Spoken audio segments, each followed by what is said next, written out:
हमारी संस्कृति, हमारे संस्कार सदा रहें हमारे साथ। सब्सक्राइब करें तिलक। मैं कितनी अभागी माता हूँ कि अपने ही पुत्र की मृत्यु का खुलकर शोक भी नहीं मना सकती। मैं तो किसी को ये भी नहीं कह सकती प्रभु कि मरने वाला मेरा पुत्र था, ज्येष्ठ पांडव था। बड़ा गर्व था कर्ण को अपनी धनुर्विद्या पर। वो सर्वदा मुझसे बराबरी करने का दुस्साहस करता था, परंतु वो मेरे बराबर तो क्या, मेरे चरणों की धूल के बराबर भी नहीं था। जो सर्वदा अहंकार से सिर उठाकर बातें करने का दुस्साहस करता था, जिसका सिर कभी हम पांडवों के सामने झुका नहीं था, उसी कर्ण का सिर ही आज मैंने उसके धड़ से अलग कर दिया है। कर्ण का सारा गर्व, सारा अभिमान और सारा घमंड चूर चूर कर दिया है मैंने जब भी कर्ण के रथ पर बाण चलाया है तो मेरे बाण के प्रहार से कर्ण का रथ 10 कदम पीछे हट जाता था। 10 कदम। और कर्ण जब मेरे रथ पर बाण चलाता था तो मेरा रथ केवल 2 कदम पीछे हटता था। फिर भी तुम कर्ण की प्रशंसा में वाह वाह करते थे, मेरी नहीं। क्या दोनों के बाणों के प्रहारों की शक्ति में इतना अंतर यह सिद्ध नहीं करता कि मैं श्रेष्ठ धनुर्धर हूं? नहीं। बधाई हो महारानी जी, बधाई हो, हम जीत गए। अर्जुन ने कर्ण का वध कर दिया। अर्जुन ने सेनापति कर्ण का वध कर दिया महारानी जी। जीत की बधाइयां हृदय में न संजो सके, मात की विवशता देखो हंस सके न रो सके।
कृष्णा,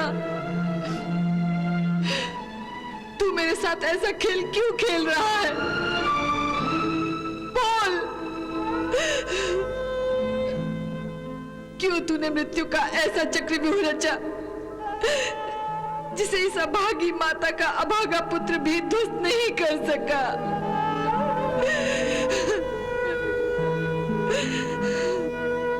मृत्यु तो अटल है, एक दिन सबको आनी ही है, परंतु ये कैसी विडंबना है प्रभु कि एक भाई ने ही अपने भाई का वध कर दिया है और 5 भाई मिलकर अपने ही भाई की मृत्यु पर खुशियां मना रहे हैं। और मैं कितनी अभागी माता हूँ कि अपने ही पुत्र की मृत्यु का खुलकर शोक भी नहीं मना सकती। मैं तो किसी को यह भी नहीं कह सकती प्रभु कि मरने वाला मेरा पुत्र था, ज्येष्ठ पांडव था।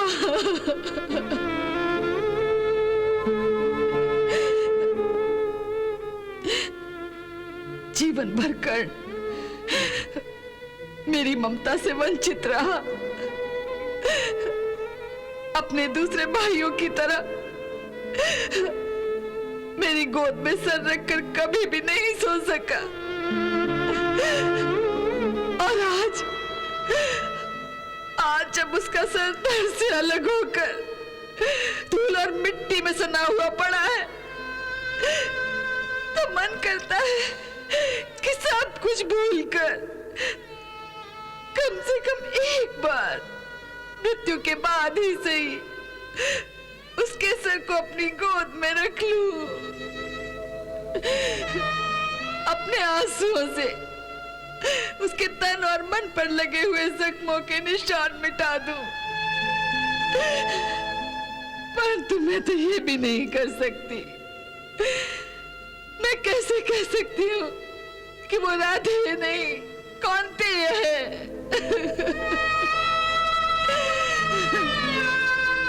मेरा अपराध इतना ही था ना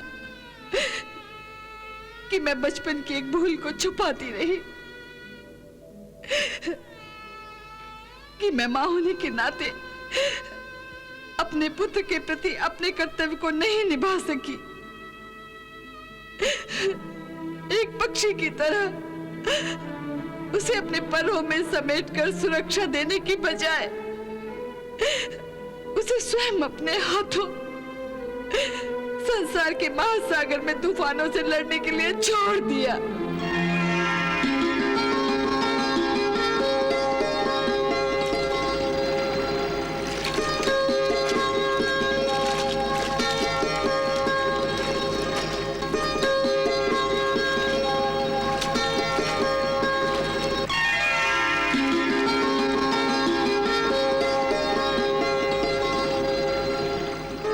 माता होने का कर्तव्य पूरा नहीं कर सकी, परंतु तुम तो जानते हो प्रभु कि कर्ण ने पुत्र होने का कर्तव्य पूरी तरह से निभाया।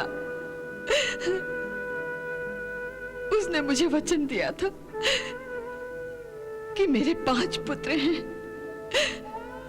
और 5 ही रहेंगे। उसने अपना कर्तव्य निभाया प्रभु, उसने अपना कर्तव्य निभाया। वो जानता था कि अगर आज भी मैं उसे अपने पुत्र के रूप में स्वीकार करती तो संसार इस बात को नहीं मानता। अगर मैं ऐसा कर भी लेती तो मुझे संसार की घृणा और तिरस्कार का सामना करना पड़ता। उसने मुझे अपमानित होने से बचा लिया प्रभु, बचा लिया। परंतु प्रभु, अगर मैंने उसकी मृत्यु के बाद भी उसे अपना पुत्र स्वीकार नहीं किया तो मुझे नरक में भी स्थान नहीं मिलेगा। मैं क्या करूं प्रभु, मैं क्या करूं? तुमने एक मां को इतना विवश क्यों बनाया प्रभु? इतना विवश क्यों बनाया? क्यों क्यों बनाया? क्यों बनाया?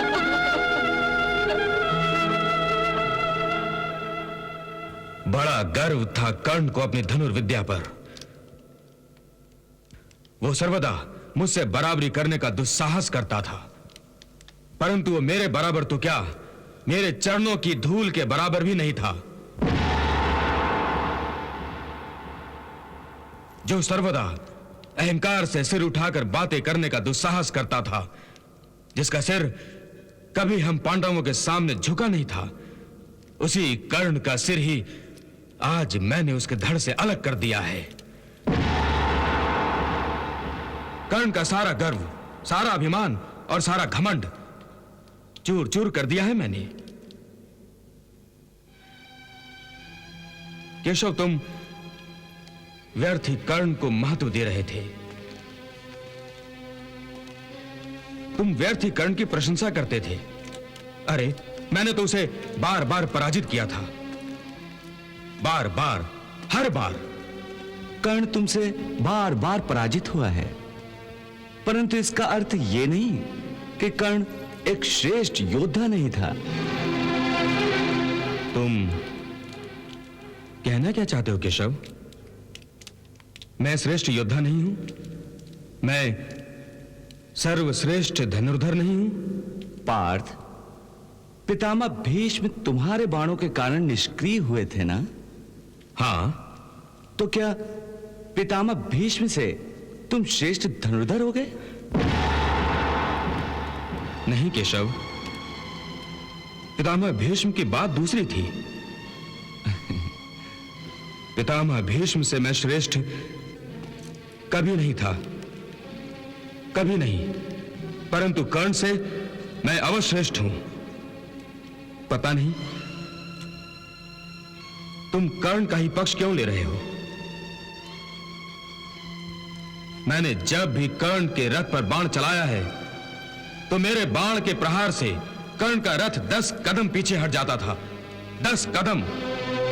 और कर्ण जब मेरे रथ पर बाण चलाता था तो मेरा रथ केवल 2 कदम पीछे हटता था।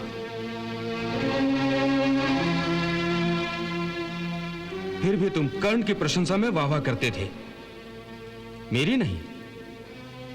क्या दोनों के बाणों के प्रहारों की शक्ति में इतना अंतर यह सिद्ध नहीं करता कि मैं श्रेष्ठ धनुर्धर हूं? नहीं। नहीं? परंतु क्यों केशव? पार्थ, तुम मेरे मित्र हो, मेरे सखा हो।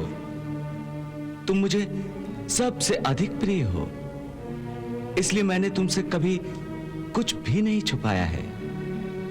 यहां तक कि अपना दिव्य विराट रूप तक दिखाया है तुम्हें। तुम तो मुझे पहचानते हो, जानते हो कि मैं कौन हूं। हां केशव, मैं जानता हूं कि तुम त्रिलोकीनाथ हो। तो फिर तुम्हारे जिस रथ पर मैं त्रिलोक का भार लेकर स्वयं बैठा था, क्या उस रथ को कोई अणुमात्र भी पीछे हटा सकता था? नहीं ना? तो फिर कर्ण जब अपने हर प्रहार पर तुम्हारे रथ को केवल 2 कदम पीछे हटा देता था और तुम उसके रथ को 10 कदम पीछे हटा देते थे, तो तुम ही निर्णय लो पार्थ, किसके बाणों में अधिक शक्ति थी?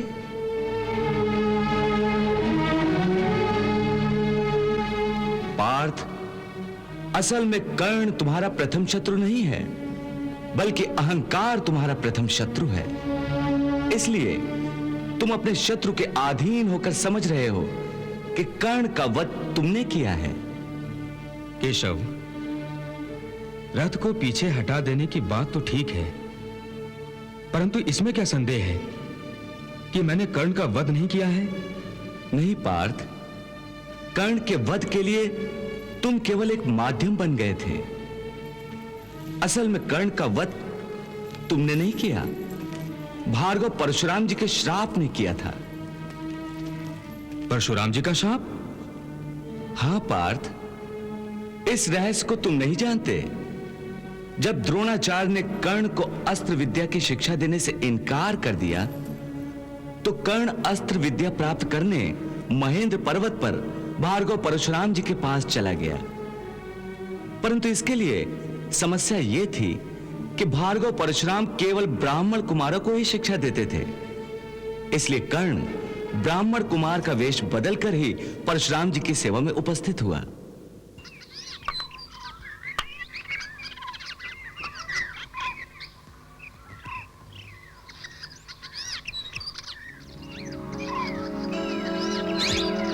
हे गुरुश्रेष्ठ, इस भृगुवंशी ब्राह्मण कुमार का प्रणाम स्वीकार कीजिए।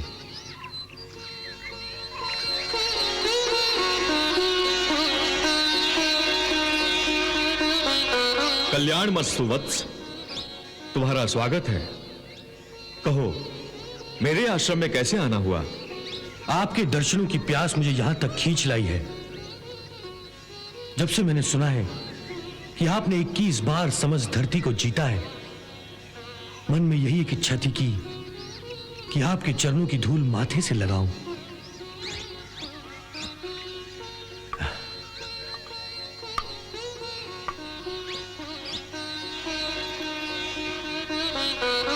ब्राह्मण पुत्रों के संस्कार ऐसे ही होते हैं। ईश्वर तुम्हें सदा खुश रखे। गुरुश्रेष्ठ, इस युग में एक ब्राह्मण के लिए संस्कार ही पर्याप्त नहीं होते। हाँ, संस्कारों से केवल धर्म का आचरण होता है, इसलिए ब्राह्मण को धर्म की रक्षा भी करनी चाहिए, अस्त्र शस्त्र से और शास्त्रों से। इसीलिए मैं केवल ब्राह्मण कुमारों को ही ये विशेष विद्या देता हूं। गुरुश्रेष्ठ, आपके दर्शनों के बाद मेरे मन में दबी अस्त्रों और शस्त्रों की विद्या सीखने की इच्छा अब और उभरने लगी है। आपकी छत्र छाया में कई ब्राह्मण कुमार अस्त्रों और शस्त्रों का ज्ञान और विशेष रूप से धनुर्विद्या का ज्ञान प्राप्त कर रहे हैं। क्या ऐसा संभव है कि आप मुझे भी अपना शिष्य बना लें? हे ब्राह्मण कुमार, मैंने अपनी विद्या से 21 बार अवश्य धरती जीती है, परंतु तुम अपनी बातों से मन जीत लेते हो। सदा याद रखो, जिसने मन जीता उसी ने जग जीता, और जिसने किसी का दिल तोड़ा वो संसार को जीत कर भी हार जाएगा। इस सीख के साथ मैं तुम्हें अपना शिष्य स्वीकार करता हूं। धन्यवाद गुरुदेव, धन्यवाद गुरुदेव, धन्यवाद।